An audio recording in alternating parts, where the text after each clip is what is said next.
बड़ा पद पाकर हर किसी को अहंकार हो जाता है। पुराणों में भी इस संबंध में ऐसी कई कथाएं हैं। इनमें एक कथा राजा नहुष की भी है, जो कभी धर्मात्मा राजा था, पर इंद्र का पद पाते ही वह धर्म को भूल गया। ऋषि अगस्त्य को ठोकर मारने पर उसे अजगर बनने का श्राप मिला। आइए आज आपको उस राजा की कथा बताते हैं। राजा नहुष वीर, तेजस्वी तथा प्रजा की सेवा करने वाला धर्मात्मा राजा था। जब ब्रह्म हत्या के दोष से इंद्र छुप गए और बहुत ढूंढने के बाद भी जब इंद्र नहीं मिले, तो सभी देवताओं ने सोचा कि स्वर्ग का सिंहासन ज्यादा दिनों तक खाली नहीं रखना चाहिए। तब देवताओं ने नहुष को देवराज के सिंहासन पर बिठा दिया। अब नहुष स्वर्ग का राजा बन गया था। शुरुआत में तो नहुष ने बड़े लगन और निस्वार्थ कार्य किया, लेकिन बहुत जल्द ही इंद्र का पद पाकर राजा नहुष में अहंकार व अधर्म घर कर गया।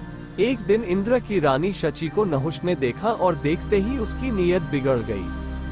तब नहुष ने शची को अपने महल में बुलाया और अपने मन की सारी बात बता दी। जब शची को उसकी नीयत का पता लगा तो वह अपने बचाव के लिए विष्णु के पास गई और अपने पतिव्रता धर्म की रक्षा करने को कहा।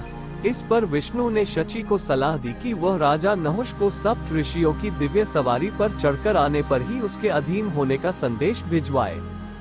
शची के कहने पर नहुष देवर्षि और महर्षि से पालकी उठवाकर इंद्राणी के पास आने को चला।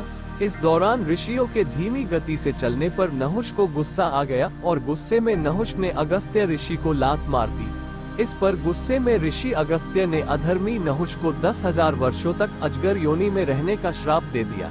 जब नहुष ने अपनी गलती मानकर सर्प योनि से बचने का उपाय पूछा तो ऋषि अगस्त्य ने उसे मुक्ति का उपाय बताया। उन्होंने कहा कि जो भी तुम्हारे पूछे प्रश्नों का उत्तर देगा, वही तुम्हें श्राप से मुक्त करा सकेगा। द्वापर युग में अजगर बने नहुष ने भीम को पकड़ लिया था। महाराज युधिष्ठिर वहां पहुंचे तो अजगर बने नहुष ने युधिष्ठिर से कहा, मैं तुम मेरे सवालों का सही सही जवाब दोगे तभी ही मैं भीम को छोड़ूंगा। इसके बाद युधिष्ठिर ने अजगर बने नहुष के सभी सवालों के जवाब देकर भीम को मुक्त कराया। इसके साथ ही राजा नहुष भी अजगर योनि से मुक्त होकर स्वर्ग लोक चला गया।